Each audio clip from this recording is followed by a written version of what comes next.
Okay, welcome everybody. Whoa, that's a bit, okay. I'd like to call the meeting to order at exactly 5:30 p.m. And with that, Deputy Mayor Armour, would you mind reading the land acknowledgement, please? Thank you, Worship. I would like to respectfully acknowledge that we are on the traditional territory of the Anishinaabe under the terms of the Robertson-Huron Treaty Number 61 of 1850 and the Williams Treaties of 1923. We commit to acknowledge, learn, educate, create opportunity, honor sacred places, and take action towards real truth and reconciliation in support of our commitment to walk in the path together in respect, peace, and harmony for future generations. Midwich. Thank you very much, Deputy Mayor Armour. I have a motion moved by Councillor Morrison, seconded by Councillor Fitzgerald. Be it resolved that the regular council meeting agenda dated January 27th, 2025 be adopted as printed and circulated with the following deletion under Section 12, closed session 12.5.1 Pitman's Bay. Are there questions or comments? Seeing none, all those in favor? And that carries. Are there any disclosures of pecuniary interest? Okay, seeing none, then I will move to our deputations. And we do have a deputation today. Welcome, Salim Hall from the YMCA, and you're here to talk about the Move to Give campaign. Please come forward, join us.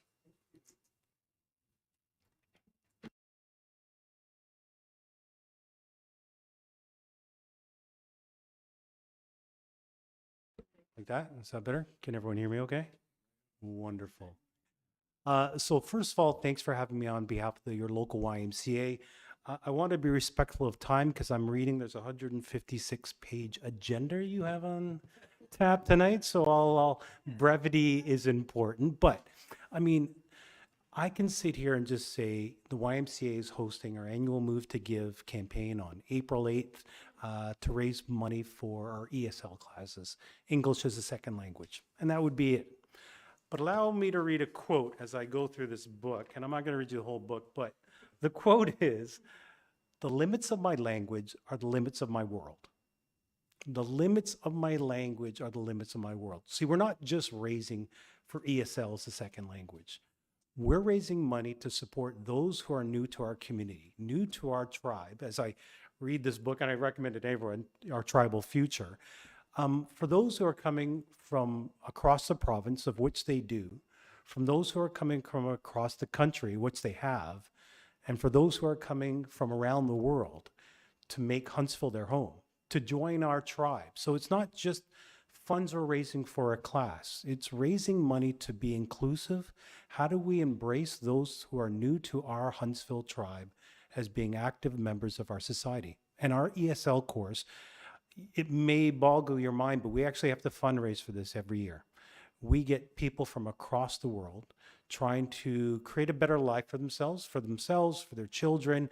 We get employers sponsoring those that are coming to this country, to our town, to support the economic growth of their industries. We get employers bringing people up from outside of our own little neighborhood to support the growth of their businesses. And so I sit here humbly in front of you, just putting it on your radar that we're again doing our annual Move to Give campaign, April 8th. Please let me know I'm getting this right. Yeah, April 8th at our Huntsville YMCA location. It's going to be another little pedal bike-a-thon piece just to raise awareness and funds for our great work we do at ESL courses. It's actually gone so well that Huntsville Theatre of the Arts is hosting them square dancing. So it's not just about language, it's about embracing our culture and how we navigate here in Huntsville. And so again, I stand humbly in front of you, not as Salim Hall, but as a member of the YMCA and as a member of our community, trying to embrace the diversity that is now becoming our town. So that's kind of my deputation. It's an open house on April 8th, raising funds and awareness for our ESL program. Thank you very much for that, Salim. You're welcome. And that is a really great initiative as someone who's participated in it. And thank you for all of the work that you're doing. And I really like the way you described who it's for and what it's all about. I think that's a tremendous way to describe it. Are there any questions from council? Comments? Okay. Yes, Councillor Renwick. Thank you, Your Worship, and through you to Salim. So are you looking for people to actually ride the bikes, or are you looking for people Yeah. to sponsor? Are you looking for also, yeah? Both. Because All- I'm volunteering my colleague here, You're Morrison, volunteering, to ride a but- bike. We'll have to get a defib on site for you, Mr. Morrison, but Well, yes, anything that we can do to build awareness of how the lengths that our community is going to embrace the shifting demographics that is Huntsville. And so if you want to show up and have a tour of our facilities, if you've never been there before, if you want to donate, if you want to get on the bike and pedal a little bit, every bit helps. So yes. Thank you, Councillor Renwick, for asking that question. That was good. And for volunteering, Councillor Morrison. I know he is thrilled as long as Deputy Mayor Armour's nearby. Yes. Yes, exactly. Any other? No. Does anyone have any questions about our upcoming job fair on April 10th? Are I just snuck that in there. I'm so sorry. there- I, yeah, I don't know if that was subtle or not, but I think it's probably important that you talk about that for a minute. I think that's fine because it is Salim Hall's deputation. So yes, I will please make do. it brief and Please again, do. respectful of time. Yep. We are hosting our annual job fair in conjunction with the Chamber of Commerce. This event is a signature event. It draws over 500 job seekers and over 50 employers to the Summit Center. Dare I say it's the largest job fair in our Muskoka region. And it leads to a lot of employment and employability. It supports the growth of our businesses. It's an anchor piece to moving towards our busy summer season. And so we get the high school students, we have a lot of employers coming back and new employers trying to get in. And so anything that this township can do to support that in terms of getting the word out, yeah, we're just super excited to host this again. So I have a question around that. How do you get the message out? I know you've been doing it a long time, but to some of the larger employers. I'm thinking of So we have a Rolodex we have a list of employers. Yeah, it's Yeah. a little card thing that go Yeah, through. yeah, I know, That the old-fashioned. and this is our 20th year, believe it or not, of hosting this job fair. So it is. We get calls before the event even happens, wanting to get in on this, and with the hospital expansion, with Fairvern, with all sort of critical areas that are trying to grow, including our hospitality and tourism. This is a big piece for our township and the growth of our town. And not just that, for helping people find employment, whether it's part-time, casual, or permanent employment. It's not just a shoulder season. It's not just, the summer and hardcore winter months. There is employment almost all year round here. Well, there is employment all year round. What am I saying? course, Almost. Yes. Of course, we've met a number of the larger manufacturers, and they would certainly, I'm sure they're on the list. Absolutely. Right. Okay, are there any other questions? Yes, Councillor Schumacher. Thank you. Through you to Salim. So, and not necessarily on mood to give, but on the employment sector piece, with 2025 being sort of the encompassing AODA Act coming in for people with disabilities. So there is really a push. We always celebrate the National Accessibility Week in May. And that is and we've had to our accessibility committee a number of employers reaching out to how did they become an employer that embraces disability in their employment community. And we sort of work as an education piece, but we're not consultants sort of in that area. So I didn't know if there's maybe a piece within the Y that we could kind of coordinate with to look at helping the employers that kind of have knocked on our door through awareness to help sort of bridge that gap, shall we say. Through you, Madam Chair. The short answer is yes. Okay. We host a number of pieces. There's actually on March 6th, we're hosting a apprenticeship expo at the Active Living Center. And so it's after hours, 6 till 8. And so we do a lot of these things in our shared community to push awareness around whether it's apprenticeships or job fairs, or what does the shifting labor market look like, or what does investment look like through the Ontario Centre for Innovation or FedNor or whatnot. I think the YMCA is slowly playing a pivotal role in trying to get that narrative out in a very nonpartisan way. And I think we have a trusted voice in the community of imparting information to employers. So yes, I believe there is a platform that we can maybe collaborate on and talk about how do we get that information out. Okay, yeah, with the Accessibility for Disabilities Act coming into sort of the fruition, this is the year kind of thing, right? So that's where we've had, as I say, employers in the community. Yes, and we're actually hosting it's an employer event. We haven't really released the information out yet. It'll soon be coming. It's again in March. This is a different event that I'm putting on. But yeah, let's talk about that because there's going to be a captive audience there as well. That would be great. Excellent. That's great. Thank you for the question. Thank you, Salim. Thank you. I don't see any other questions, so thanks again Thank for, you very, for very coming in much. tonight. Travel safe. I whoever's know. Traveling far. I know eh? it's a real Yeah, I can. winter I may have blizzard. to, but yeah. Thank you very, very Okay. much. Okay.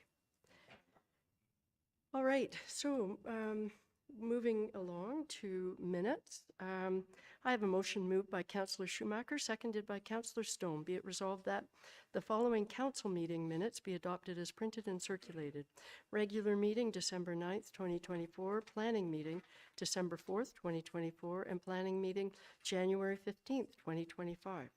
Are there questions or comments about any of those minutes? Seeing none, all those in favor? And that carries. Thank you. Moving right along to reports from meeting minutes, reports for information. Starting with the 7.1 Huntsville Municipal Accommodation Tax Association. We do have minutes from November 19th, 2024. Councillor Morrison, do you have any highlights from that or?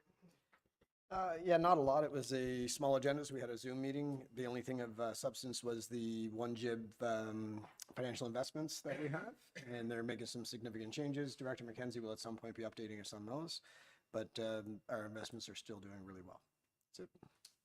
Thank you for that. Are there any questions of Councillor Morrison? Okay, we'll move along. 7.1, the Huntsville Public Library Board. There were indeed December 6, 2024. Councillor Cluche. No, everything as written down in the report.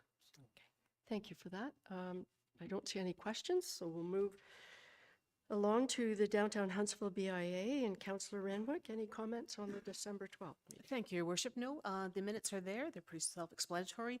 The only thing I want to call attention to is the skating rink is downtown, and every weekend the BIA, the Chamber, and really the BIA, the Chamber, and the festival are animating it. So there was a little highlight in the minutes, but I just want to call attention to that. So if you get a chance, put your Get skates down there. It's, I keep seeing things online. It looks amazing. It looks great. So Yeah. I have to get down there because they seem to be changing it all the time and adding different features. Yeah, it's great. Thank you for highlighting that. All right, moving along to the Huntsville Lake of Bays Chamber of Commerce update. Councillor Renwick, just, yeah, Thank you, Your Worship. No, no updates at this point. okay. Thank you. Thank you. All right. We whipped through that. Okay. Moving along to reports from committee. We are starting with a motion moved by Councillor Renwick, seconded by Councillor Cluche. Be it resolved that the General Committee meeting minutes dated December 11th, 2024, and the recommendations contained therein be adopted as printed and circulated, with the exception of recommendation GC 138-24 to be pulled and voted on separately. Are there questions or comments about that? I don't see any, so I will call the question. All those in favor? Councillor Morrison was so fast out of the gate there. That's great. All right. Thank you. And so moving to the item that was pulled, this is the motion to postpone. Do I read it as motion? This one you read.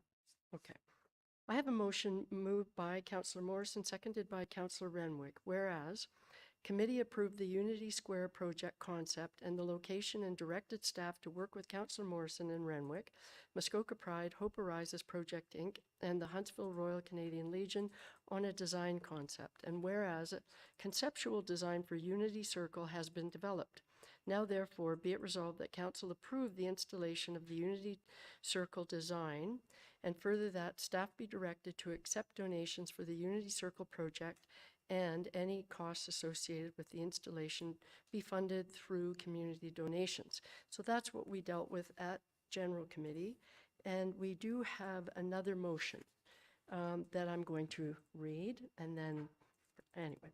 I have a motion moved by Councillor Schumacher, seconded by Councillor Clark. Be it resolved that recommendation GC 138-24, approval of the installation of the Unity Circle design, be postponed to February 24th, 2025, council meeting to seek input and approval from the Accessibility Advisory Committee regarding the addition of an accessibility component in the inclusion quadrant of the design.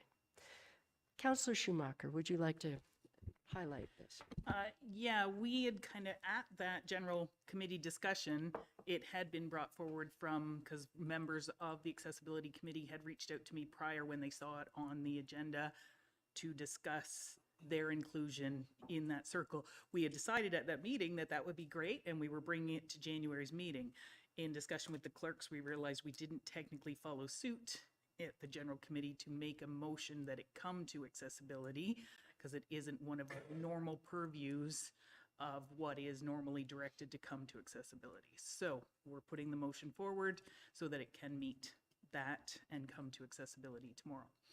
Perfect. So that was the next question. Accessibility is meeting tomorrow, so we can absolutely Yeah. meet the deadline of bringing it back in February for final Because it will approval. come to then the council meeting in February. Perfect. All right. Are there questions? Deputy Mayor, oh, sorry, I should go to Councillor Clark as he seconded this motion. So, Councillor Clark.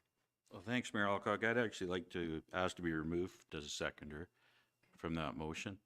'Cause Okay. I didn't support the motion originally, so I'd like to be removed from it. Okay, so I have read it. Do I have a seconder for Councillor Renwick? And thank you for that, Councillor Clark. That has been changed. So I will now turn to Deputy Mayor Armour. Thank you, Your Worship. Just a quick question, actually. Is the ACC looking at changing the Unity Square as it is today and adding to it? I'd just like to know what it looks like. Yeah, the concept that will come before committee tomorrow, and it is online, is there are a few designs to incorporate an accessibility element, mostly to the community section that we were looking, which is the one with the hands and the earth. And we're looking to incorporate an accessibility component to that section as community. Follow up? Just a quick follow-up. So does that mean it's going to have to come back to this committee to receive the redesign or the change in it, that we vote for it again?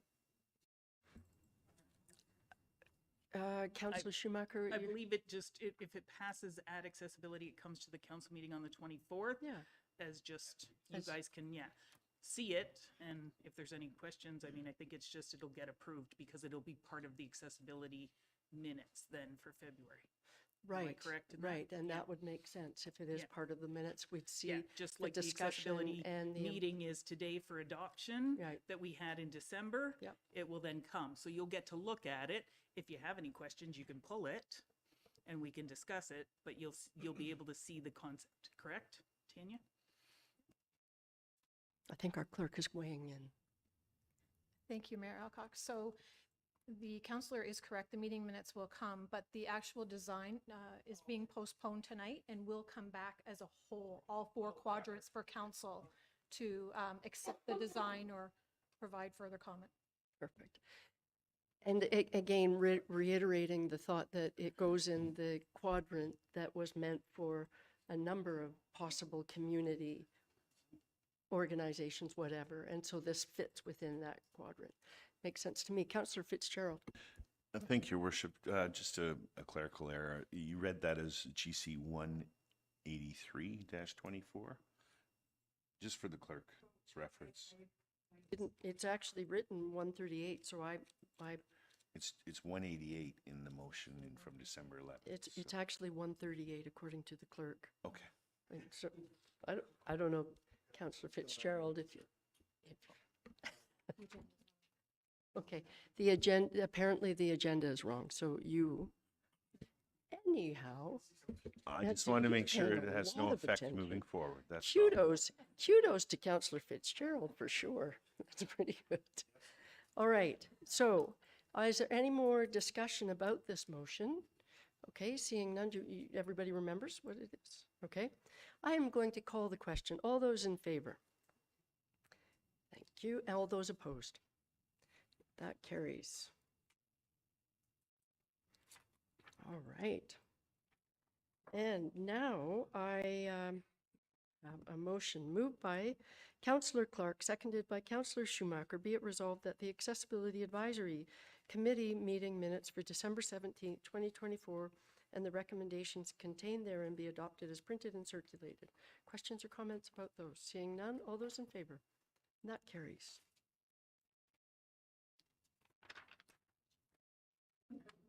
Oh my God. I was getting used to that. There wasn't, is it too late? Councillor Schumacher, would you have something to add? Well, it's just, we had to do a ad hoc virtual meeting. It was one of our first virtual meetings as a committee, because council had passed the budget for the playground, because the playground is kind of not in commission for Rivermill Park. And as part of our processes, one of the things that definitely has to come before accessibility is playground equipment. And so that's why we called, so that we could get the quote in and get everything done. Tina was right on the ball, and we're moving forward with, I think, what's going to be a great accessible playground with some great equipment and some, really good work there. And she is going to come back again tomorrow and talk colors for the matting and things like that. So we picked out colors. We did a great job of going forward. That's fantastic. And I apologize for missing all of that. No, So that's no great, worries. great input. And the virtual meeting worked well. It did. Yeah. Very well. Okay, Yeah. that's good to know too. All right, thank you. All right, are there any questions for Councillor Schumacher? All right, seeing none, I'm going to move to the next item. I have a motion moved by Councillor Morrison, seconded by Councillor Renwick. Be it resolved that staff be directed to proceed with issuing a competitive procurement for Realtor of Record services for both residential and commercial properties as outlined in Report Corp 2025-14. And with that, over to you, Marie. Thank you, and through you. So with the expiration of our current Realtor of Record services on March 31st, staff believe it is in the municipality's best interest to continue procuring the services of a local realtor who possesses a necessary sales experience and market awareness. Given that real estate services are exempt from the procurement policy, staff are recommending proceeding with issuing an RFP for Realtor of Record. Okay, thank you for that report. Are there any questions about this? Yes, Councillor Stone. Thanks. So our current Realtor of Record, I think we've been satisfied with him. Can he apply as well? And Yes, yes. you can. Perfect. Yeah. thanks. Councillor Morrison. I should mention, Councillor Stone, when the first RFP went out back in the day, I was the only one that applied. And so it wasn't like I had an amazing application or I was any more qualified. So hopefully we get some competitive bids in this process. We'll see how it happens. Are there any other questions? I don't see any, so I will call the question. All those in favor? And that carries. Thank you for that, Marie.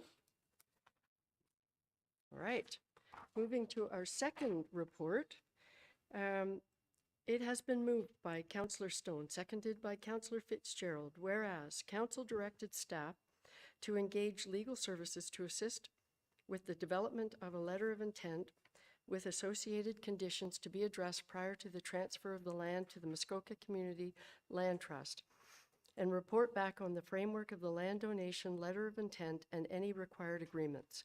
And whereas the town solicitor has no concerns with the terms of the proposal set out in the letter dated December 6, 2024 from the MCLT.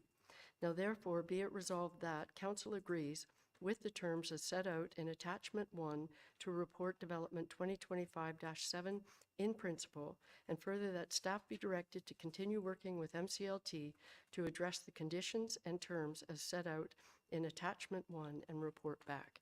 And with that, we have Director Maxwell with us to walk us through the report. Thank you, Your Worship. As mentioned in the resolution, this is a report back on what the letter of intent would look like, some of the conditions that are noted within. And I did review some of those items in a bit more detail. The first one about completing the bylaw amendments, we've had the discussion with the MCLT about how some of the studies need to be provided in order to ensure that the lands can sustain the density that's being proposed and that the traffic and engineering will all work. So I believe that they are moving ahead with procuring those studies to be completed, and then staff will work with them to ensure that the zoning precinct change is initiated. The phasing is going to be over several years, and hopefully it'll get done sooner than anticipated. And we were also going to confirm with the MCLT whether or not we can incorporate affordable housing units, the percentage into each phase, as compared to all being in one phase or not. One discussion that I did reach out to the MCLT and I wasn't able to get in contact with any of them is about the value of the properties, whether or not council feels it would be more appropriate for us to ask for a current appraised value of the lands for the vendor take-back mortgage amount or not. I did also note that we have to address the tower in some form or another prior to transferring the lands. And the vendor take-back mortgage, it's an interesting concept that I was not aware of, but in essence what would happen is any value of the land and anything that council felt was appropriate would be registered through a mortgage on title to the property, so that if at some point in the future the land trust didn't accomplish the building they were hoping to, there would be that ability for the town to get that value back. And as each phase is developed, that amount would be reduced. There would also be an agreement on title that would detail how the development would occur and what those other conditions would be. And it could also be in a restrictive covenant, which would provide the town with more ability to ensure that the lands are developed, and that if any future owners came into play, we would still have that restrictive covenant on title. And then we also had, with the help of Director McKenzie, an attachment that detailed what, if we were waiving fees for this project, the full project, what those fees could look like over the course of the development. And those amounts are all noted as well. I think that is everything I wanted to say. So if you have any questions, I'd be happy to answer them. Okay, I think there will be a number. I think I went Councillor Morrison followed by Councillor Stone, and then I'll flip over to this side. So Councillor Morrison. Thank you. Actually, my question was going to be about the value. I think that's a great idea because I think it'd be triple or more what that is. So it helps us if we have a higher value, of course. So I think that would be a great idea. And then I was wondering if there's a way to protect. So if a phase gets developed and then there's some defaults or something like that, if the right to sever, like for instance, if this phase is done and the road is going through and it's a public road, and 70% of the land is still available, if we could simply, is that something that would be done through the courts? Because with a vendor take back at the end of the day is just a loan, like we are lending them value, so it's a bit different, and as you learned, but Yeah. I don't know if that's something to think about or if it's just too wild. Kirsten. Through you, the way the development is proposed to occur would be as all one lot without being split into different lots as it moves forward, and that the road would be a smaller, not a municipal road, but a private road, but would still provide access for the district and for the town, for the tower and the pumping station. We could look at options. I'm not sure. I would assume that there would be something in our restrictive covenant that would ensure that we would be covered, but we could also look at adding something into the development agreement as well. It seems like a really great suggestion to me, that it's one way. I mean, you'd think we might be able to start a severance process if needed, right? Yeah. So that if we can include that in a development agreement, that would be very good. Councillor Stone. Mine was simply to make sure that we have the real value of the land, not the impact value, and going forward, so. And that's being addressed for sure. So, Councillor Cluche. Through you, Chair. I have not a big concern, but I just, on this here, I don't have a whole lot of worries, but I just don't want to see a sprawling development end halfway through, and then we're stuck with a whole bunch of big white elephant. I'd like to see if we could have them, if we have any way of having any control over the way they build it. Okay, so let's do this section and then move on to this section, not do 4 or 5 different models at the home, and God only knows what our economic situation is going to be going forward here in the next 4 years. So I'd like to see, I'd like to know if we have any control over how they're going to develop the land, since we're the holders of the money. Kirsten, can you? Yeah, absolutely. Thank you. Because they're proposing to develop in phases, we can ensure that each phase has to be complete prior to starting the next phase, unless there's extenuating circumstances or if council wants to reconsider how that would work. I think that's feasible. So. And the reminder, the first phase includes 72 units. Yeah, it would be So two that's significant, right? in two this- 3-story buildings. And Yeah. I know the phasing plan wasn't attached to the letter, but it would be 2 buildings on the east, no, southwest corner of the property. So. Okay, good point. Councillor Fitzgerald. Thank you, Your Worship, and through you to Kirsten. Kirsten, in item number 5, we don't seem to have clarification on the 40% of the units being affordable and if they're going to be in each phase. Have we got any further clarification on that, or what's the end we're working to with them on that? We will be hopefully requiring that each phase has the 40% affordable component in it.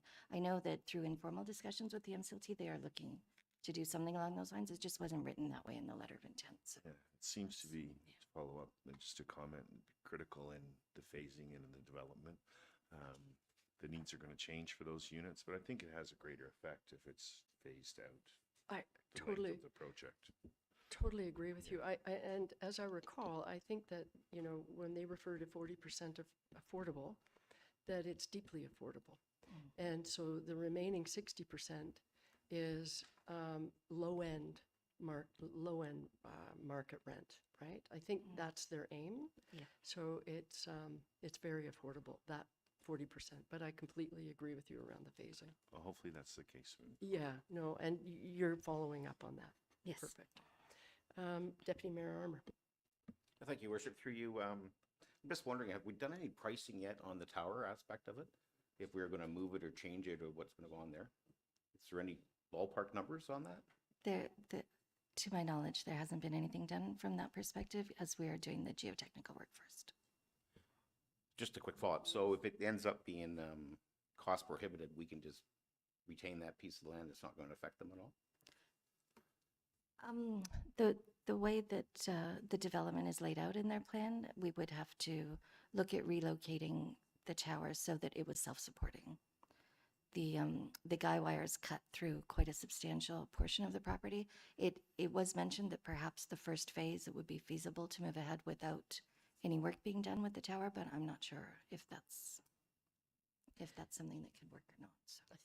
I think that's, if I, do you want to, so that was also, from my perspective, an important feature, because in the note, the way it was written, it can't proceed without dealing with that. And if we're not sure as to how we're dealing with that, then in effect, we're saying project can't proceed.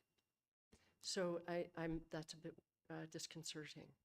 So I'm wondering what our plan is moving forward. At this point, council did approve to get the geotechnical work done last fall, so that will be proceeding at some point this spring. And once that's done, we can come back with a report detailing what the reconstruction of the tower as a self-supporting structure looks like. Okay, and as to timing, and if everything moved along, this is a big step tonight. Yeah. If everything moved along legally, then, they would be looking at maybe a shovel. I mean, they still have to go through all of their design and all of that.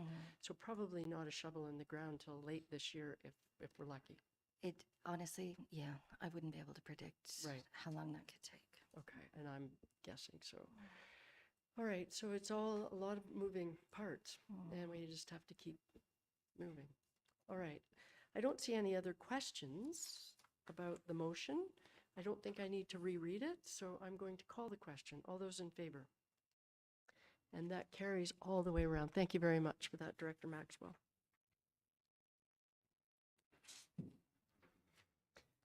Okay, so moving along to our third item under staff reports. I have a motion moved by Councillor Stone, seconded by Deputy Mayor Armour. Be it resolved that staff be directed to proceed with retaining legal counsel to apply to the Superior Court of Justice to obtain a court order to formally wind up the trust and relieve the town of its obligation as trustee pursuant to the terms of the 1951 agreement.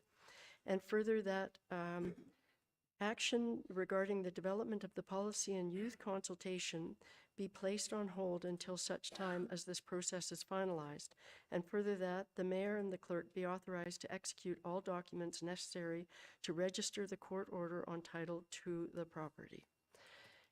Over to you. We have two, Colleen and Marie. Over to you two. Thank you, Mayor Alcock. Since we last reported on this topic, we have obtained some legal advice. As well, we have met with representatives from all three churches who were named in that 1951 agreement. They've also obtained some individual legal advice, and attached to the report, you'll see two letters from both the Anglican and the United Church. And their opinions were that the board was never struck. They weren't aware of any obligation on their part or responsibility, and therefore they wanted to be removed from that. And so before you, we're looking for direction to potentially pursue a court order and then during that, then we can tidy up all the paperwork and then be able to move forward so that future of Pittman's Bay, we can figure out what that looks like. There'll be further discussion of that, of course, along the way. But until we tidy up this matter, moving forward would be clumsy at best. The municipality, I believe we will be the sole people investing in this venture, as well as the ones taking the risk. So planning all those, we need to nail down all of those details and to be able to move forward. Marie is here with me to answer any more of the legal questions that may come up. She understands those things a lot better than I do. So, yeah. Okay, thank you for that. I know that there will be a lot of discussion around this, so I'm going to start with Councillor Fitzgerald. Thank you, Your Worship, and thank you, Colleen. Thank you, Marie, for joining us. We've been dealing with this for a very, very long time, and I think that the essence of the 1951 agreement is something that we want to continue around this table.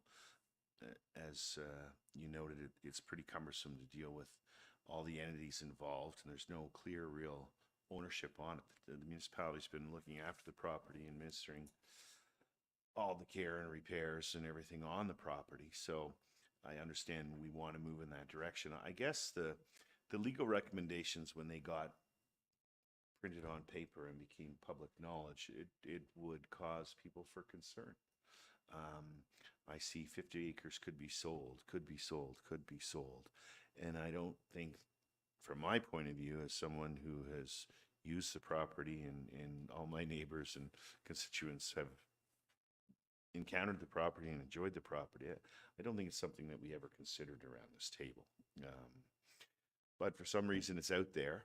So I think that maybe we're premature in moving forward with just getting the agreement abolished by the courts before we have some kind of plan that puts everyone's mind at rest and that we guarantee the future use is for youth purposes.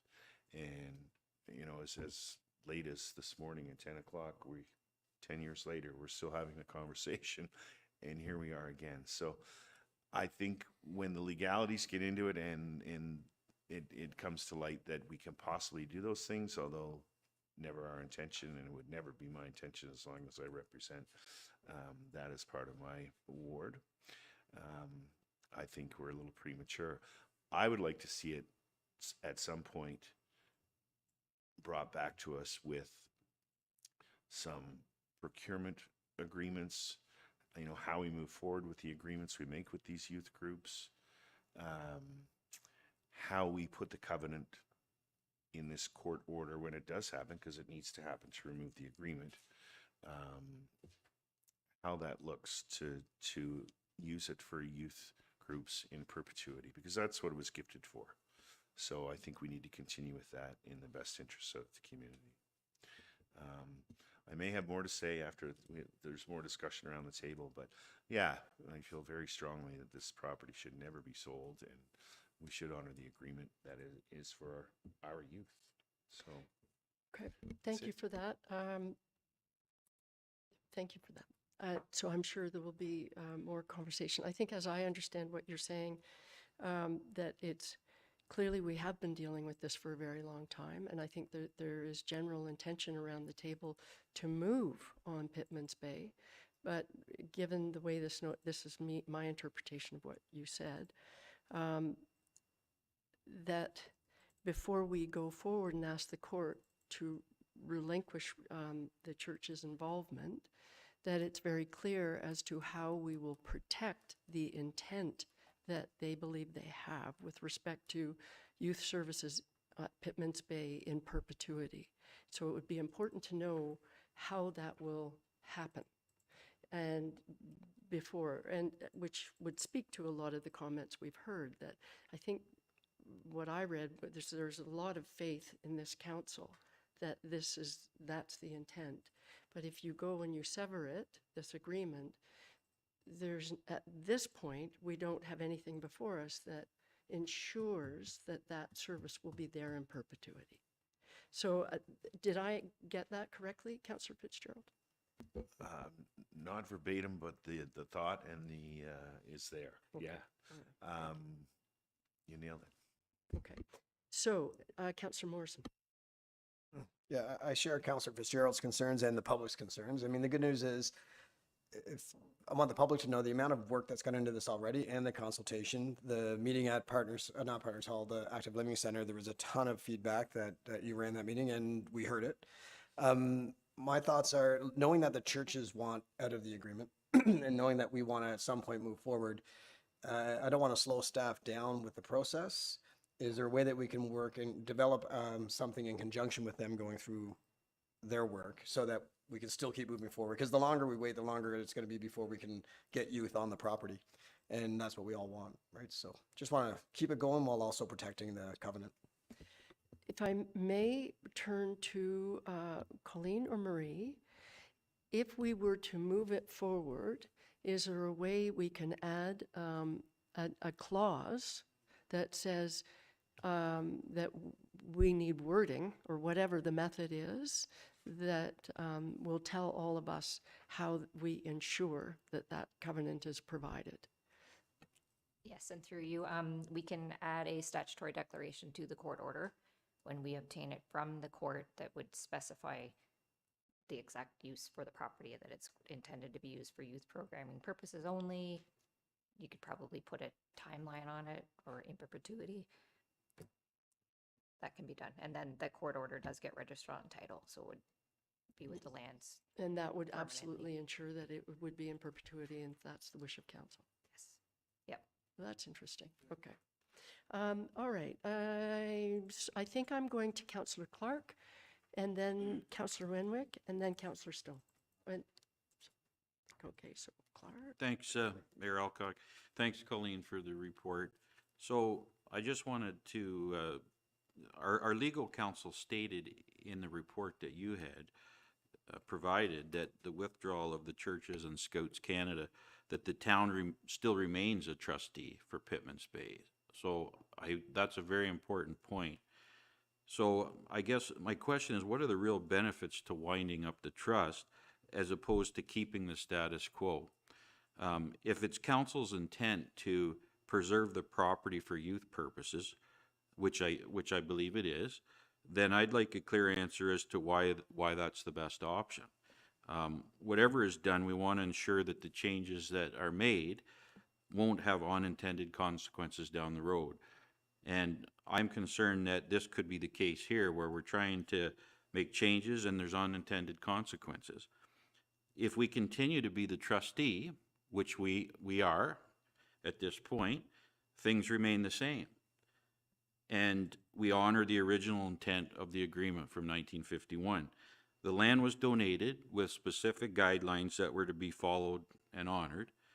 So I'm not sure why the rush to wind up the trust without a clear plan first, and with consultations from all parties, if that's where this council's going.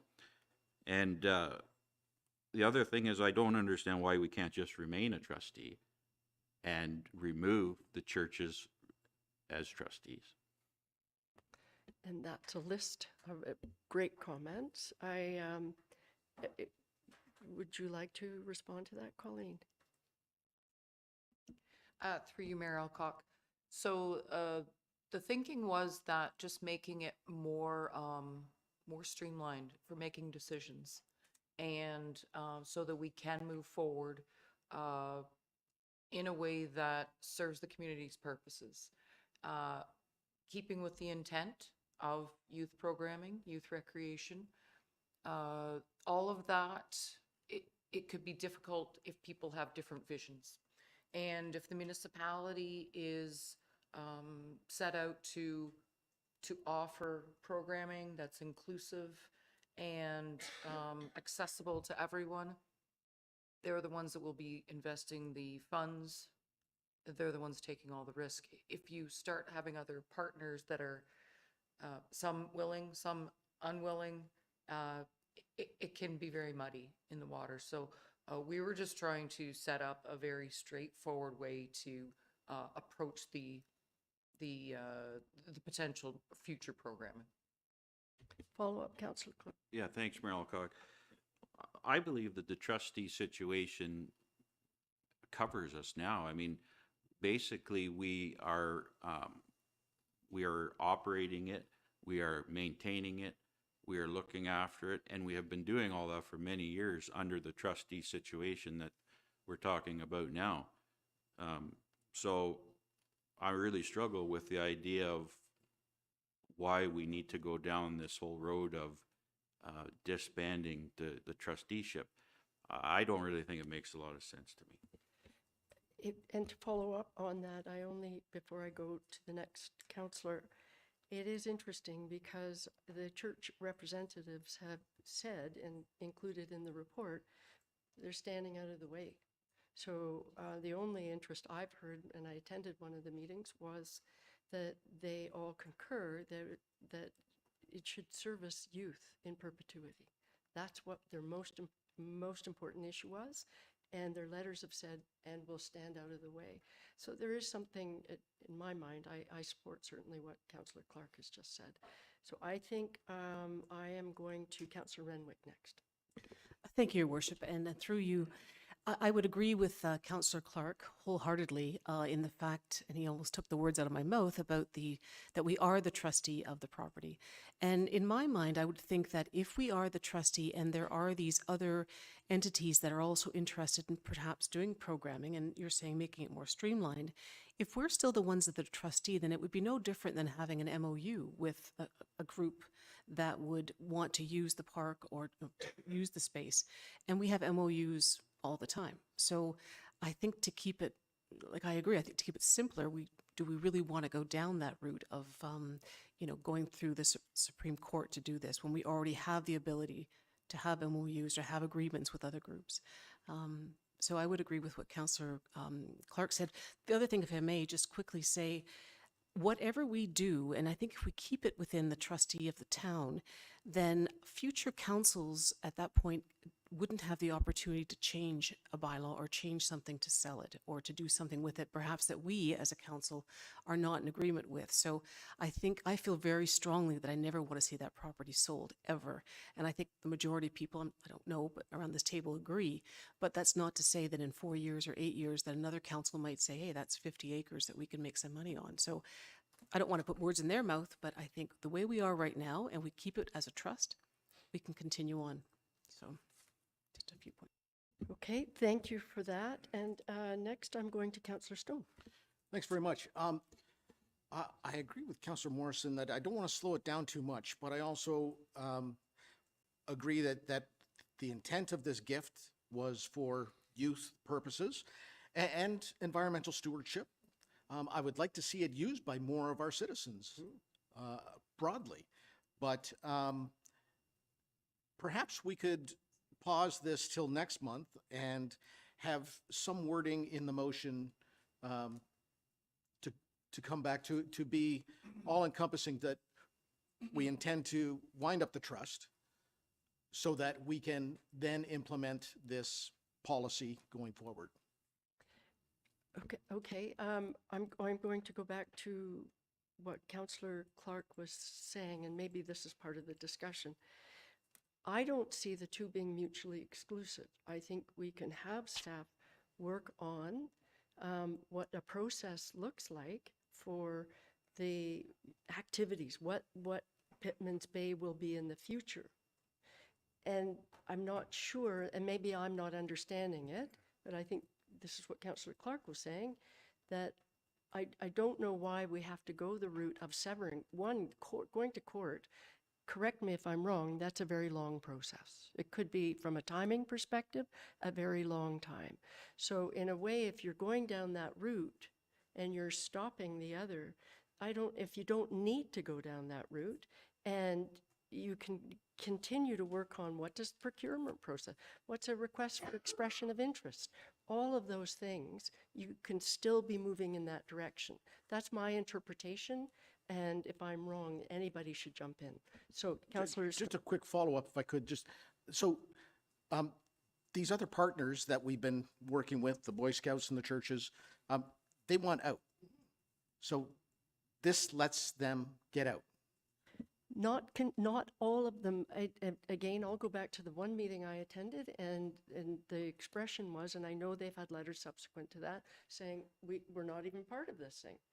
But there still is a general interest amongst some of the members that the thing about the agreement being there, they know that in perpetuity it will always be for youth. Mm-hmm. So I'm not sure they want out of that. Well, if we put guarantees in place, I know. in perpetuity, then let them out, and we will make sure that their wishes are adhered to. And maybe in response to that, I would ask staff, and it's essential that we sever the agreement in order to fulfill that obligation. That was the legal advice that we obtained. All right, I'm sorry, I think I was going to Councillor Schumacher next, and then. Dan, if you really want to go, you can. And then I'll go after. Thanks, Councillor Schumacher. My question is we've already given direction to town staff to come up with a bylaw and policies. So where does that leave us now that direction's already been given? Colleen's doing her best to come up with a direction, and we're sort of putting up roadblocks. So I'd just like to know, where's that leave staff standing right now? CAO Corey. Thank you very much, Your Worship and Deputy Mayor, for the question. So just to do a little bit of a recap, staff were directed to come back to committee to convene the group of members of that 1951 agreement to look at how to dissolve it. And as part of those discussions, there was the majority of the members advised that they weren't interested. They did not want to partake. It was never established, so they wanted to step away. So in discussions with our lawyer, the recommendation was to go through this process. We did hear that there were some comments made from members of the public, 2 members of council. So we did check with the lawyer, and the lawyer has confirmed there's a great interest to ensure that that use remains for the youth. That doesn't have to be through the 1951 agreement. The lawyer has advised us that as long as we can put something in there that states that the order be applied, that it will be continued with that use, it provides the same protection that the 1951 agreement is providing today. The issue we have is not the fact that the agreement is there, it's the fact that it's not really valid because a board doesn't exist. So for staff to move forward with developing a policy or a bylaw, we can do a full open process, which we would absolutely do. But once we get that, we have nowhere to go with it. We don't have a board to review it with. We don't. So with the 51 agreement, there'd have to be some type of consensus. So we thought it was a good idea to pause, get the house in order with respect to the agreement, still make sure the provisions regarding the youth was protected through this order. And then, as council will remember, in 2025, we're doing a Parks Master Plan. That could also be included in that review for Pittman's Bay. So there's a lot of moving parts right now. So it's not an easy thing. It's not cut and dry. But the advice of the lawyer did advise us that we could still protect our interests for the 51 agreement by applying that order. So that was the advice we've received to date. Thank you for that. That's very helpful. Okay, So now now I'll I'm go. going to Councillor Thank you. Schumacher and then to Thank you, Your Councillor Worship. Cluche. You haven't had an opportunity. So I guess then for me, the part that I would want to see is that statutory order, because I think, I mean, we've all seen the emails coming around, and I know Councillor Fitzgerald and myself have had a number of calls and emails directly from people in the Mary Lake area. And yeah, a number have wanted me to address that, you know, George Hutchison, and that the direction from that was given to the town was the youth, and it was also, as Councillor Stone pointed out, the ecological and conservation aspect of that being a pristine shoreline with great property value to be able to use it for youth in perpetuity. And their fear with this as it reads was that if we just end this agreement, there's possibility for development. And they see a 2026 election coming up, and most have reiterated the same thing that you said, Mayor Alcock. They believe and trust in this council when it comes to Pittman's Bay. I think all of us were there at that meeting in 2023. We saw the turnout for that area and how much it means to this community. And those of us who, I mean, Councillor Fitzgerald has been there. I was there as a Girl Guide. So it has special meaning to this community. And so I guess for me, what I would want to see before we is either we need to do an amendment or make sure that that statutory piece is in there. If we are going the suggestion that you're saying, we need to be able to cover our butts on that, because that is what the community wants, is the youth portion. Okay, thank you for that. That's excellent input. I am going to Councillor Cluche. Thank you, Chair. I think we've already directed staff to do a job here. Why are we trying to point them in another direction? We've spent money on it, lots of time on it. They're headed in the right direction. They're doing what we asked them to do. Why are we taking their nose and turn them the other way, pointing them in another direction? We got to stop doing that. So let's let them go ahead here, keep doing what they're doing, move forward. Everybody's protected. And in the long run, I think everybody's going to be happy. Our communities are going to be happy because we're not going to sell it. We're going to have something in an agreement or whatever bylaw that the property can never be sold. And hopefully we'll have that in shortly. And let's just keep moving forward here. Why are we jamming the brakes on there? Appreciate those comments. I am going to, I think Councillor Morrison, I am going to Councillor Fitzgerald next, and then to you, all right? That's what I had on my list here anyway. No, I said you, Councillor Fitzgerald. I was ready to play second fiddle. No. Thank you, Your Worship. I think there's some not clear legal opinion of the 13-acre parcel is part of the why we're going down this road. Our legal counsel didn't mention it. No one else ever mentioned it. So I think that is one of the issues why. And, you know, I hate to say this, but if we have a board and the board decides that, what if someone on the church board gets on there and wants to sell it? They're part of the board.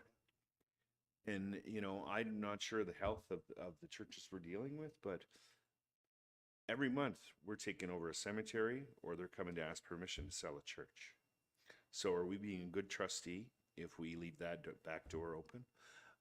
And that's unfortunately the sign of the times, you know, as we're dealing with this from our point of view, we're trying to be the best trustee we could possibly be. And have we covered all the bases? Is that something that anyone considered in that thought process going through this? We've been a great trustee of the land. We have reserves, financial reserves for it. We've spent a lot of money maintaining it, improving it, repairing it. And as far as I was concerned, we had plans for improvement. You know, for me, the water quality and the use there is paramount. Second only to the not even second. They're both part and parcel of what should happen there. And if we get too much going on there, well, then we have a water quality issue. We have another lake at risk. You know, the use that has gone in there has been a reasonable amount of use. And that's why it is as pristine and beautiful and preserved as it is. So we have to proceed with caution here. And you know, unfortunately, I think that the 1951 agreement leaves us open to possible situations that aren't fully in our control as a municipality that has looked after this property in good faith for so many years. So I think we need to proceed with it. At what time and rate, I don't know. And if we have the covenant and it keeps the public at ease with we're not going to sell it, then we go out for more public consultation, because everyone has an opinion about this, and it's a strong opinion. It's not a mild opinion. I couldn't leave my house. I was on the phone all day and emails today. And I feel it too. So we want to get it right. And I don't think we're pushing anything through. It's just we have to make sure we have all the bases covered. And I think, unfortunately, this is the way to do it. Okay, before I go to you, Councillor Morrison, I hear what you're saying, and I get it. I feel it as well. I've talked to people, and I definitely want to get it right. I think what I'm hearing, and I know I'll still go to Councillor Morrison and Councillor Clark, is if we proceed and with the direction as proposed by staff, then perhaps we can add an amendment which would ensure the wording around in perpetuity around that. But I would also suggest that we don't actually want to halt other processes. So we need an amendment on that too, because I think in the report it's saying we wait until it's gone through the process. And I think we all have said there's an interest here, so we need to understand what the process looks like going forward, right? To, you know, what kind of procurement, or not procurement, but request for expressions of interest, or what kind of dialogue, what does it look like? Because we all have an interest in the future of Pitman's Bay. That's what I'm hearing, which would mean going forward, but with a couple of amendments. Councillor Morrison. Yeah, thank you, Mayor. I'll come through. I honestly think this is easy. I think it's so easy. Deputy Mayor Armour, Councillor Cloutier, Councillor Fitzgerald hit on it. Let's not get stuck in the forest here. We have a system that's not working. Status quo isn't going to work. The amount of work that it took staff just to get in touch with the people that are trustees, it's a non-existent board with unwilling partners. They don't want to be a part of this. The longer we do this, the longer it's going to take us to actually honor the intent of the agreement, because we can't honor the intent when there's so much clutter in the way. At the end of the day, in my opinion, I want the public to know, and I had tons of calls about this, but emails and calls, after I explained our intent and what we're trying to accomplish, everyone was okay with it. But when they just read words, they just assume the worst, and why wouldn't they, right? Like, of course, they're going to sell it, they're going to do this. That's not happening. And the sooner we get through this, staff, I think, should follow through. And I'm happy with putting an amendment that there's a statutory declaration. And it can be stronger than the current agreement if we want. But I think not going forward with this is just going to make us further. You guys have been working on this for years, and we don't have programs there. So let's move on. Thank you for that. And I think I'm going back to Councillor Clark. Thanks, Mayor Alcock. This is the last comment for me. But I just feel like they were trying to reinvent the wheel when the wheel already exists here, under the 51 agreement. I mean, and the town is still the sole trustee. So I'm not prepared to move forward to dissolve that original agreement, because I think it's unnecessary and the agreement has stood the test of time. Okay, my apologies, I was talking, and thank you for that, Councillor Clark. So I think everybody has weighed in. There is some discussion about doing a tweaking of the existing motion, perhaps adding an amendment. I'm going to suggest we take a 5-minute break, and we're going. Are you ready? Do you? Wow. Okay. I just want to see if we captured, right?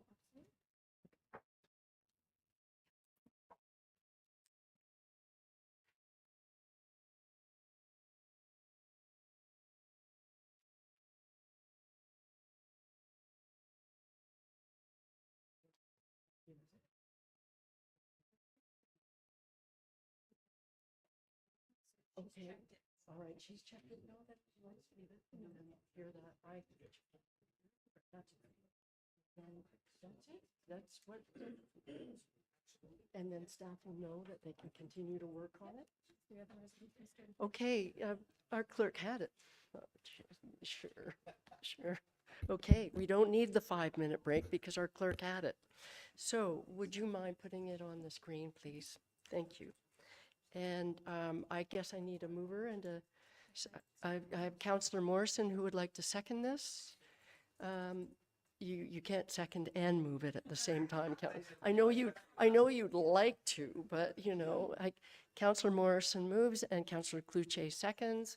Be it resolved that staff be directed to proceed with retaining legal counsel to apply to the Superior Court of Justice to obtain a court order to formally wind up the trust and relieve the town of its obligations as trustee pursuant to the terms of the 1951 agreement, and include in the court order a statutory declaration declaring that the lands be dedicated and used for youth purposes.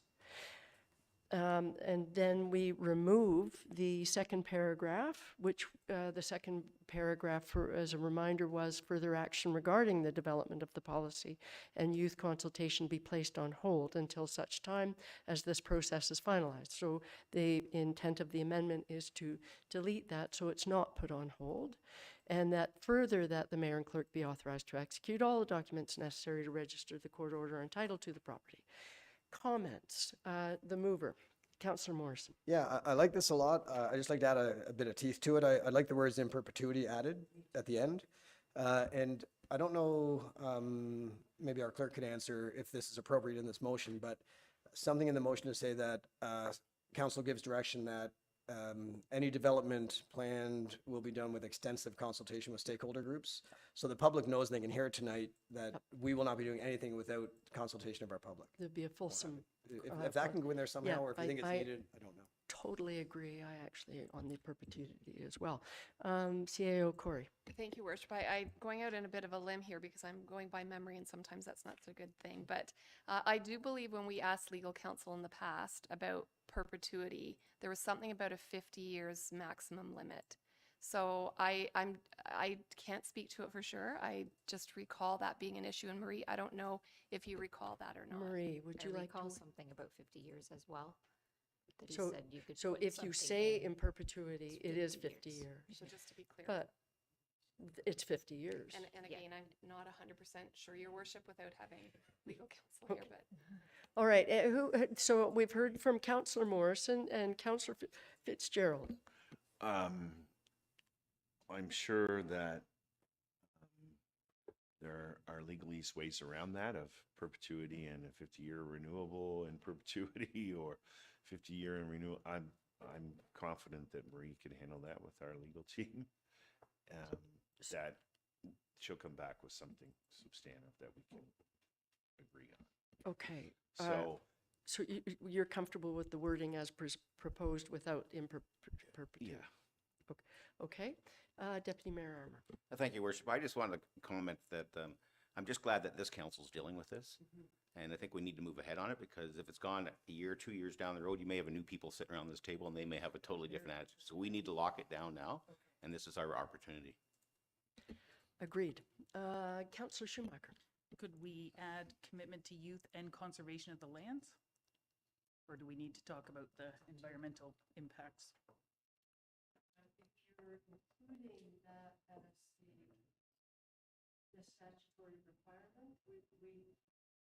So here's the thing why I wanted to do this carefully was I think it's really important for this council to talk about what principles as to how we move this forward are important to us. And I think that's where that would come into it, right?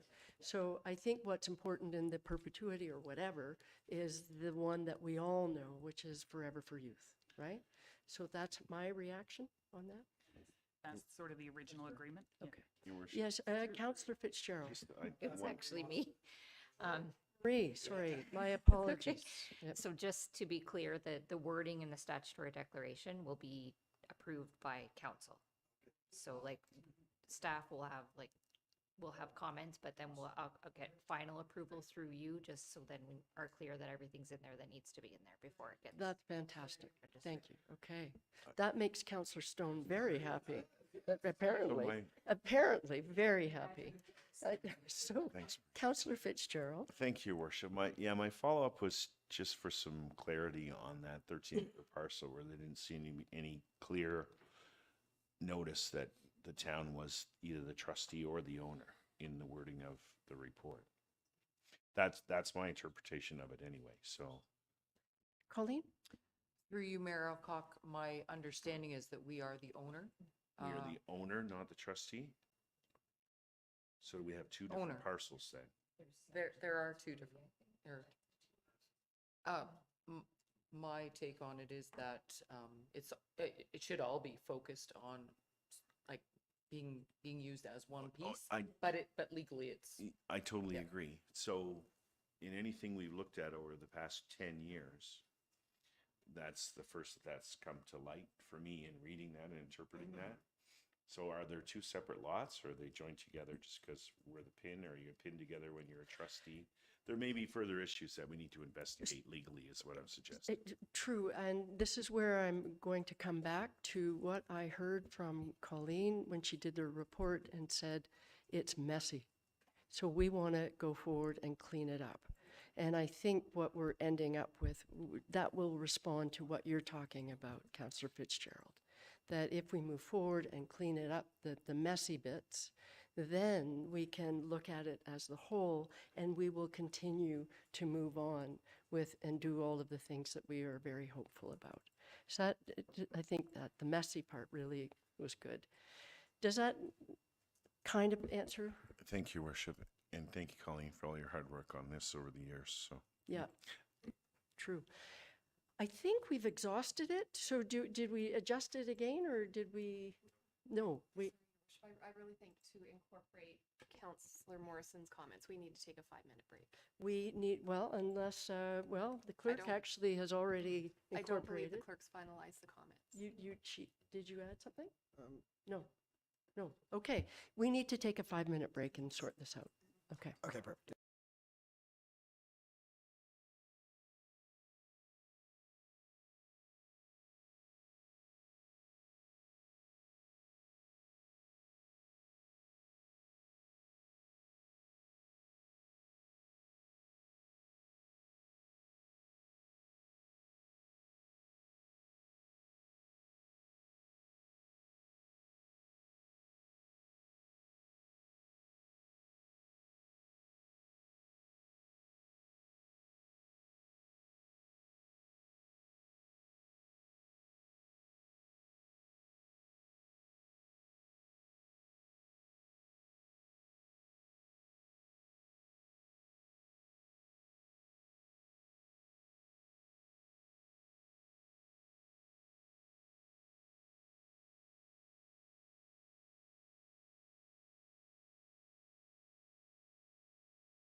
Welcome back, everybody. That was a very long 5-minute break, but it was a productive break. And I now have the final amendment, which I'm going to read. It has been moved by Councillor Morrison, seconded by Councillor Cloutier. Be it resolved that the following be added at the end of the first paragraph and include in the court order a statutory declaration declaring that the lands be dedicated and used for youth purposes in perpetuity, and further that the second paragraph be struck out. People don't need me to read that. No, they don't. So any questions around that amendment? Very similar to what we had on the screen. Okay, Councillor Morrison. I'll just follow up on the comment because the reason we took the break was to add something in to make sure there was extensive consultation. For the public, the reason we're not adding that is our mission at every stage, and that's what our staff has been doing at every stage. Everything that's got done will be coming back to us, the bylaws, everything.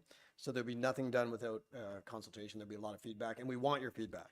Like all that we got this week was great. Keep it coming. Absolutely. And that clarification is great. Thank you for doing that. All right, any other comments?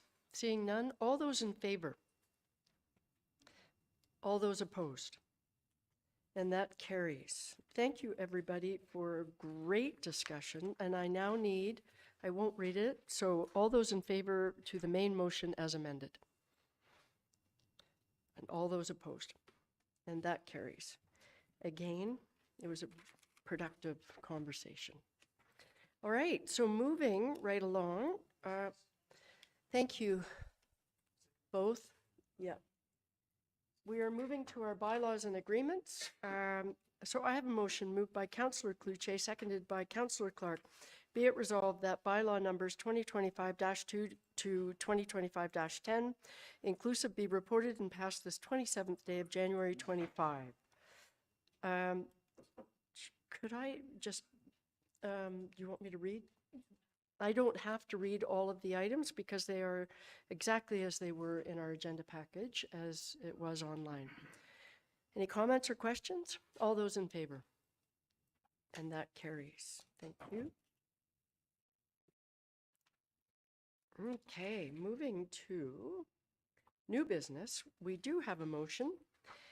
It has been moved by Deputy Mayor Armour, seconded by Councillor Stone, whereas the District Municipality of Muskoka has requested an exemption to the town's half-loads bylaw to continue with the infrastructure network upgrades to the Mount View wastewater treatment plant site to mitigate risks associated with cost overruns, project schedule delays, and summer traffic congestion. Now, therefore, be it resolved that Council approve an exemption to the Town of Huntsville bylaw 2020-83 reduced load periods for certain town roads to permit the District of Muskoka and or its hired contractor to travel on the following restricted roads during the 2025 reduced load period. 1, Mount View Avenue, entire roadway. 2, Church Street from Mount View Avenue to Main Street East. 3, Mill Street from Church Street to Ferry Avenue.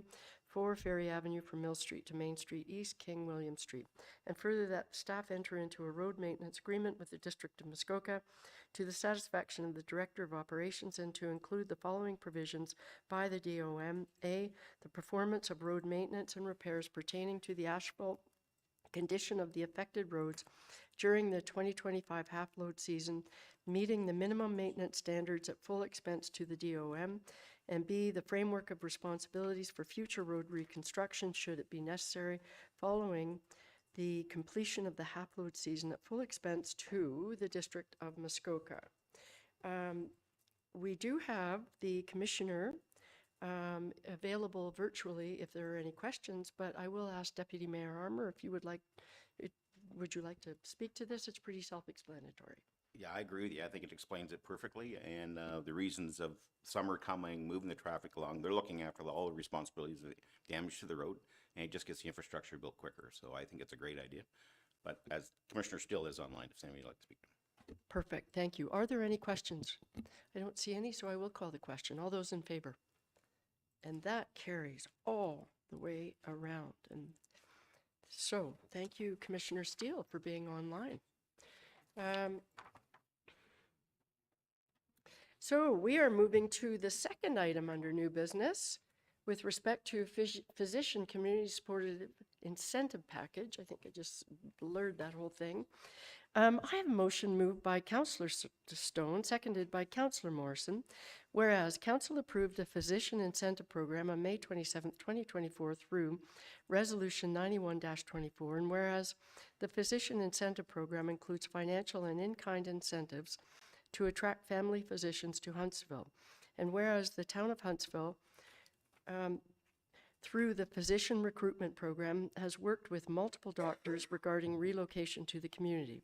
And whereas several local businesses are currently contributing in-kind incentives toward a physician community-supported incentive package, and whereas several local businesses have expressed interest in providing additional financial contributions to attract and retain physicians. Now, therefore, be it resolved that staff be authorized to work with local businesses to facilitate contributions toward the physician community support incentive package, and further that the local businesses provide written conditions of the contributions to the satisfaction of the Director of Corporate and Community Strategy, and further that funds collected from local businesses be released in accordance with the conditions of the contributions. Councillor Stone or Morrison, would either of you like to comment? Yeah, we had a discussion at chair review or agenda review today. So essentially all this is we do have businesses that kindly generated or donated a cash amount to the doctors, but we don't currently have a mechanism to collect and pass on that money. So our Director Frame has created that, and this is all we're voting on. I just want to follow up as well. Lauren McDermott had Councillor Stone, myself, and Brenda Jones working like a factory to get swag bags and binders together for doctors, and that was a lot of fun. So we've handed out our first batch to our new docs. So it's good. That's amazing, and thank you for the comments. You're good, Councillor Stone. Are there any questions about this amazing motion? Seeing none, I will call the question. All those in favor? That carries. What are you two? What? All right. Oh, isn't that great? Oh, look, see, Councillor Cloutier's moved. That's lovely. That's lovely. All right, we are moving along to general information. We had a whole bunch of council correspondence from November 29th to January 17th. And we did have a partial flag raising with respect to Bell Let's Talk on January 22nd. And there was a photograph with the local OPP, with Ted, who joined us for that. And with that, we will move to the District of Muskoka update, starting with EPW, Deputy Mayor Armour. Thank you, Worship. I'd like to start off by saying that I think we broke the record for one of the longest EPW meetings. So I hope that's not the way that the new year is going to go for sure. But so we started off with some speed limit review, and which had to do with 117, 118.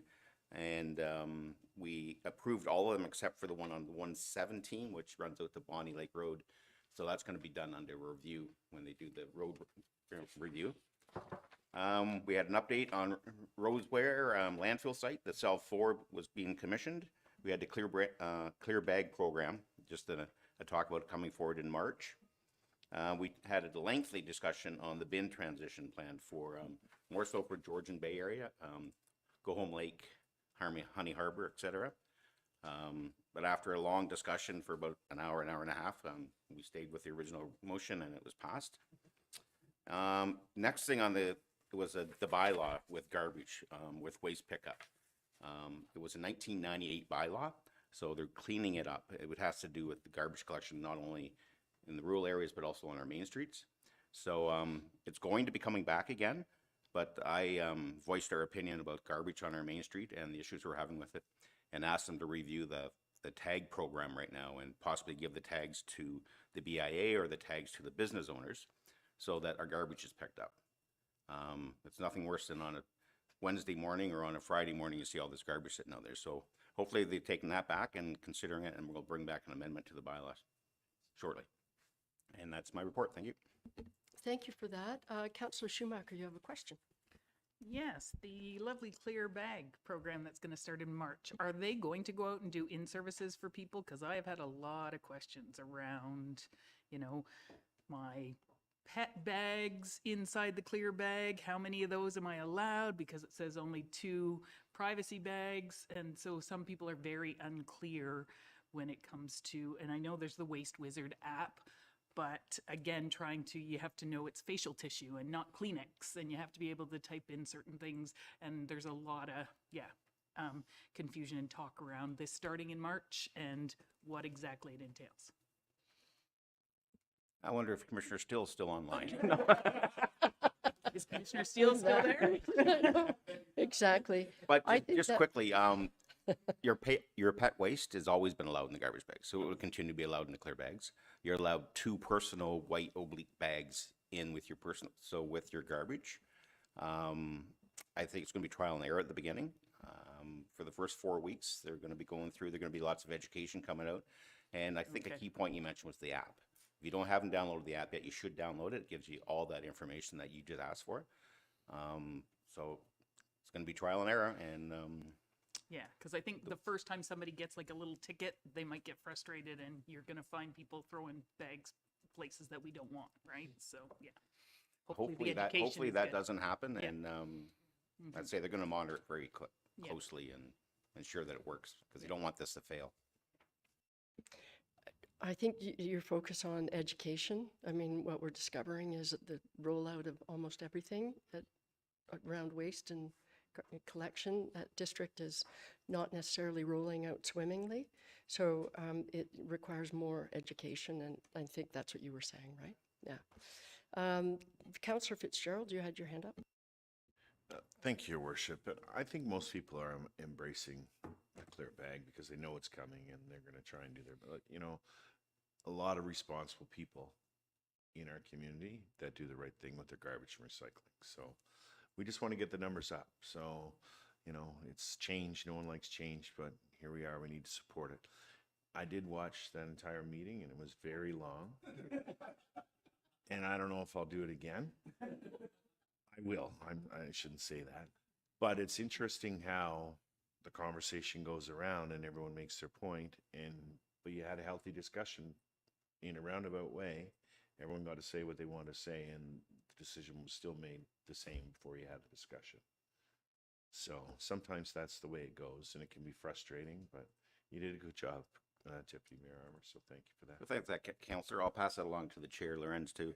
And just as there's also, you're going to be getting a mail out, and I believe it's got coupons in it for discounts on clear bags going forward for a little while. So from Glad, I believe, a couple dollars off. That's cool. Councillor Morrison. Yeah, thank you, Mayor Alcock, and through you to Deputy Mayor Armour. I'm glad you brought that up because that's the big question is I've got 200 bags from Costco. What am I going to do with it? And that's a fair comment, right? And I guess I want to explain it a little bit because the public is really, some of them are really worried about it, why we voted for it. And if you were there at the meetings, there's a lot of reasons why. Some people care about the environment, most do, and maybe some it's not as big of a deal, but the environmental side, the methane gas that's released at our landfills when stuff is going there that shouldn't be there is significant. And you see what's going on around the world with climate. It'd be irresponsible not to go down this road. But if you care more about the financial side of it, the cost per ton to process landfill as opposed to processing recycling and compost is huge. It's almost double. So diverting away from the landfill lets our landfills live longer, so we don't have to build new ones as soon, but it also saves the taxpayer money. So we are going to save the taxpayer money. That's why I got behind it. And I think what I'm wondering is the communication is so important. There's a big portion of our population that doesn't understand what the district really is. I didn't until I got there. So I wonder if we can ask Director Frame to consider, in conjunction with our communications team, having some communication go from the town of Huntsville. Because the town of Huntsville is where people really go for their information for the most part. So even whether we're sharing, resharing tweets or posts or whatever else, I think that'd be good. Because at the end of the day, my family in Cape Breton's been doing this for 15, 20 years, and nobody has a problem with it. So we just got to get people to understand why we're doing it. I think that's a great suggestion. Again, I don't think there's enough in the way of communication and education, especially around all of this. So if we are directing Director Frame or our communications team, I would really recommend working with the district communication because they've got all of the information and sharing it and figuring out the best way to get it out in our community. That's a great suggestion. Yeah, The CAO sitting here, okay, okay, all right. Councillor Schumacher. Just to follow up on that, I mean, yeah, I've had family, they go to PEI, but I guess that was their comment is there's like 5 pages and you go scroll through the 5 pages of what it is you need to do. They don't even have bags anymore there. It just all goes into a bin that is garbage and then the whole bin's picked up and dumped in. So they've even gone away from clear bags in PEI, but they have a very comprehensive list. As I said, it's like 5 pages long that you're scrolling through to make sure you're doing everything the way that you're supposed to be doing it and sorting it out. And I guess that's where some people are looking at, where is that comprehensive list? Just on the end. There is a fairly comprehensive list online at the district site, so maybe not as comprehensive as that, though. You're right, as the 5 pages. Final comment. Final This has comment. been a Just so healthy everyone, discussion. if anybody's listening, or you can tell your neighbors, et cetera, Muskoka actually has the worst diversion rate in the It province does. of Ontario. Right. So this is hopefully going to correct that for being someplace we live in beautiful Muskoka, Yep. nature, environment, conservation, et cetera. This Yep. is, we need to start diverting our garbage. Absolutely. And, okay, thank you, everybody, for that. That was really important. Yes, I know. All right. So with that, we are going to turn to Councillor Morrison for an FCS. Yeah, and some of you may have noticed that I already gave this update by accident. And I apologize to Mayor Alcock when I was reading my minutes from this meeting when I was supposed to be reporting on HMATA. So there wasn't much to say about HMATA earlier. I inserted my FCS into my HMATA report. You may have noticed when I talked about the 1GIB. So I'll just refer to my previous comments about 1GIB because I was reading my FCS minutes when you asked me to speak about HMATA. That's I what was happened. wondering, Yeah. I was sort of wondering. Yeah, I wasn't And having a stroke or I anything. thought, It's "Oh, fine." that's interesting that the HMATA board is doing that. Well, that's interesting. That's what that is. But We had a very that's- short meeting that was delayed because EPW monopolized all of our district time that day. So we had a short Zoom meeting and that was the only thing of substance. Thank you for that, and thank you for the clarification. That's useful. All right, I don't see any questions, so I'm going to move to Councillor Stowe. Health Services was canceled, so I have no report. Okay, so very quickly, the district council meeting in in January, sorry, we adopted the 25 and 26 tax-supported operating budget and capital budget. We adopted the rate increase of 4.6 for 2025, and after about a cajillion hours of discussion, we decided to receive the 2026 report for the proposed budget increase, which was, I believe, 3.9%. And so there was a discussion around whether or not, you have to adopt versus receipt, and it was agreed that it doesn't do anything, it doesn't damage the process going forward. We still have that budget as presented, and there could always be some change in 2026 that was unaccounted for. So thus the receipt for 2026. That was a healthy, long meeting. And other than that, I don't think there's anything to report from District Council. And at CAPS, a couple of items that of note. There was a background report regarding the LPAT appeal of the Woodview Estate on Town Line Road in Huntsville. There was a report on the selection of the childcare, the selection of the applicant for the childcare center at Fairburn for the 64 spaces. And it is the Muskoka Family Focus and Children's Place, which has a very successful, history in Muskoka. So everybody was pretty excited about that, and they said it was a competitive process. So that's good, again, good news for Huntsville. And I think that was it. There was an update on all of the various housing initiatives that we are currently undertaking at the district. And man, we have a lot of applications in for funding on various different program areas. So I think there'll be more news on that within the coming month. So that was kind of cool. And that's my update. There was supposed to be an OPP joint board meeting, and it was canceled. So we are now going to, were there questions around any of that? Nope, okay. So we are going to do a very quick Roma update. A number of us were there, and maybe I could start with Deputy Mayor Armour. Is there anything you'd like to update? I think the key thing is our meeting with Ontario Hydro, which I'd like to thank you, Your Worship, for your due diligence in ensuring we got that meeting. I know you've been after it for months, and we finally secured one at Roma, and it was fabulous. We talked about, basically we talked about along Highway 60 there on the corridor, how they left it in disarray to begin with, so they promised to come back and clean up, and then we asked about using it as part of our trail system, because it does connect from Haynes Road right down to the hospital. Tim Hortons and the Trans-Canada Trail, actually. They received it very well. I felt very positive when I left there, and I think probably in the spring we might hear some really good news, so I'm hopeful. So I think that's my update for that part. That's fantastic, and I actually have received an email notification from Julia, the representative, saying she really enjoyed meeting the whole team. We were all there, and that there will be follow-up. And most interesting, at the end of the meeting, we were talking about the trail development, and it was Deputy Mayor Armour who pointed out that, you know, at the very least, who do we talk to get some of the cleanup happening? And she said, well, that would be me. So right, it was really great, and the timing was perfect. So we're very hopeful around that. And Councillor Fitzgerald, do you have?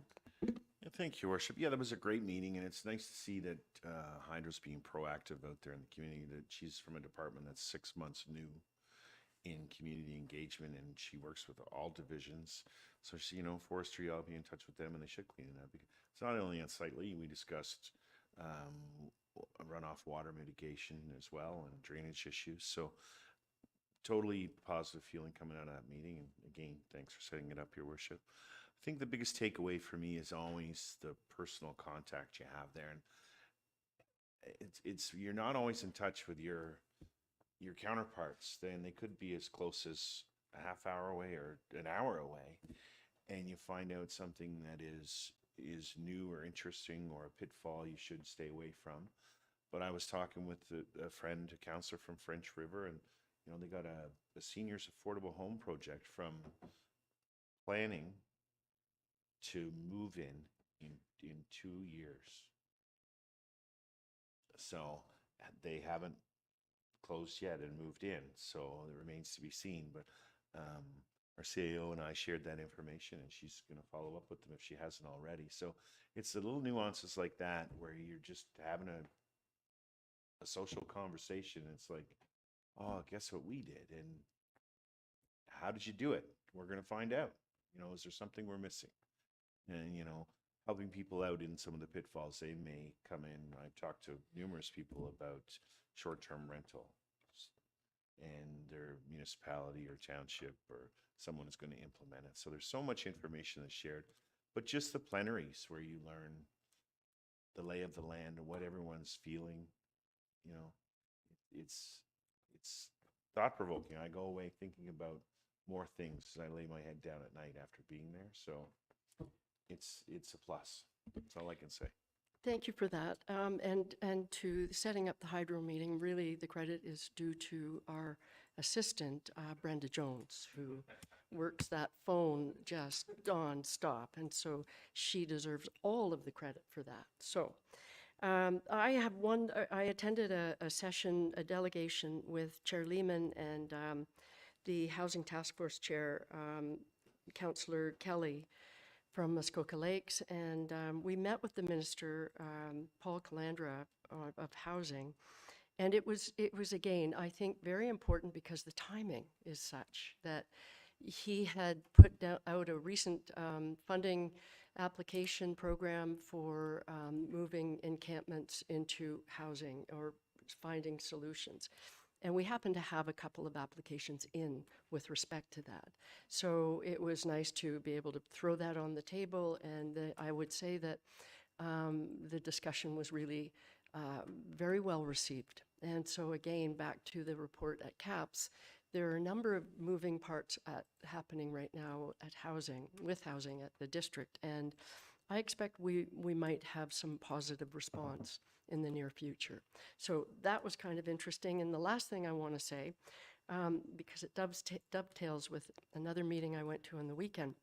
So they had a health panel on the last day that talked about issues around primary care in communities, and the town of Huntsville was actually called out when we were there for being involved in Hunger Games as to our doctor recruitment process. And so everybody on the panel kind of poo-pooed it and said, well, that's not the way to go. Having said that, they also said that that an important thing to do is to have your community embrace doctors coming in. So the motion that we passed tonight is exactly what that's about. And it's interesting how they kind of separate out the two. One's not good and one whatever. To me, in my mind, they're completely blended, and it's all part of it.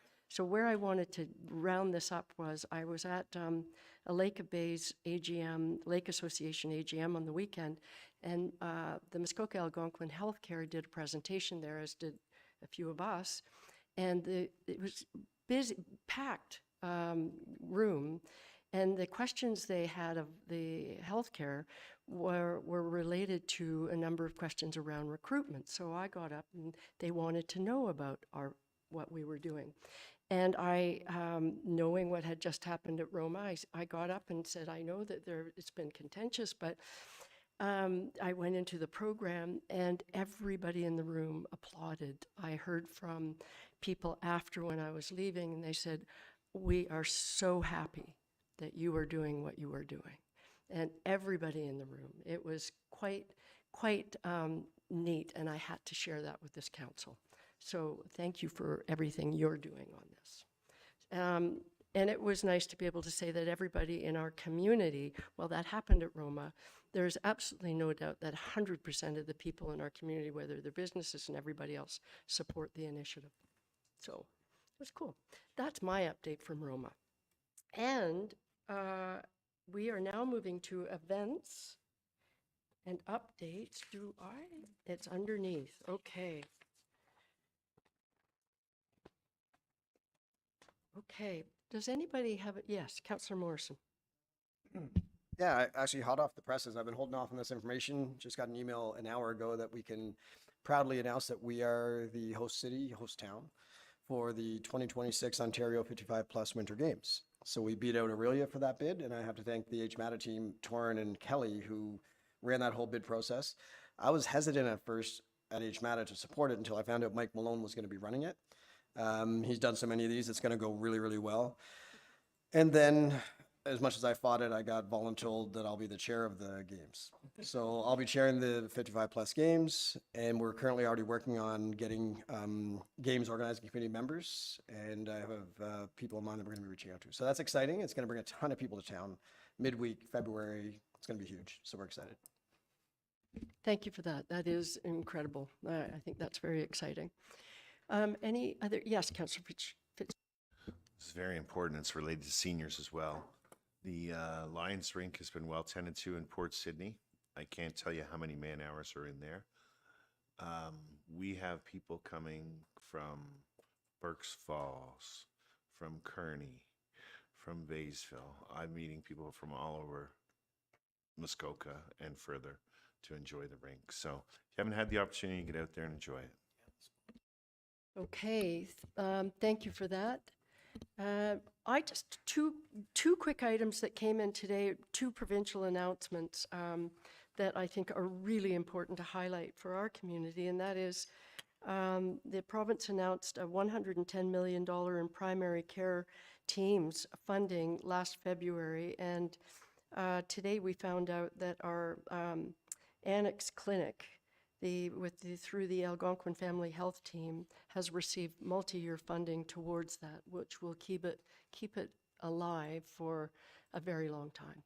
So that's really awesome news, and that's a major part of our ongoing primary care support.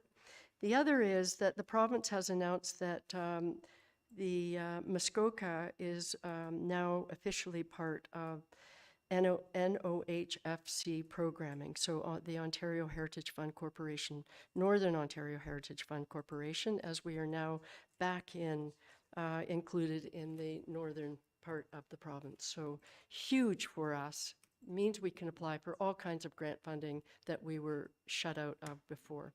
So two really important announcements today.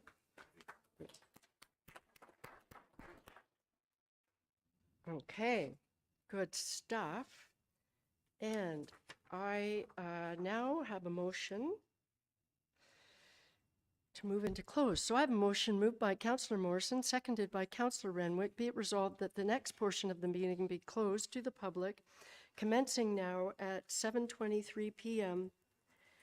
For the purpose of considering the following matters under Section 2392 of the Municipal Act 2001, subsection E, litigation or potential litigation, including matters before administrative tribunals affecting the municipality or local board.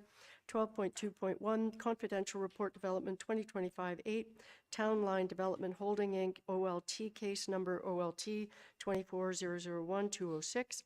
B, personal matters about an identifiable individual, including municipal or local board employees. 12.3.1, confidential report Corp. 2025-1, Integrity Commissioner extension of contract.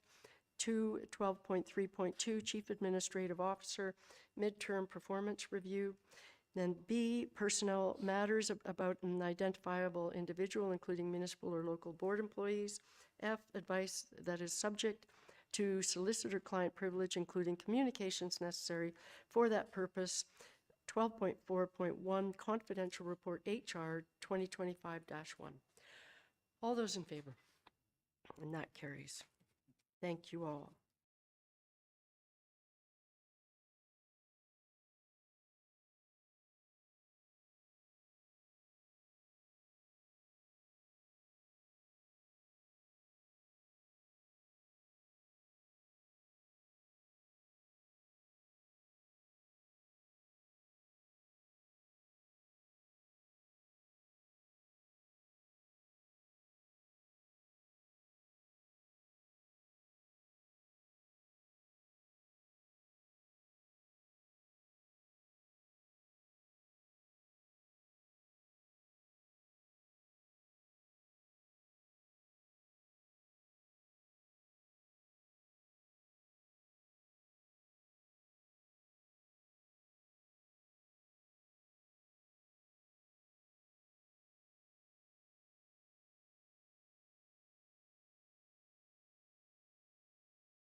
Okay, welcome back, everybody.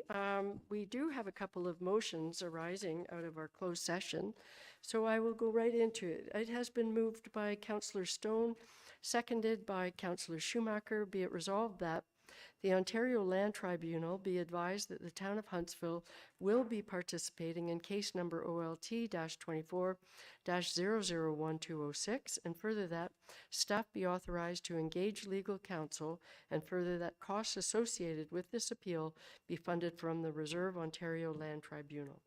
Questions or comments about that? Seeing none, all those in favor? And that carries. We do have another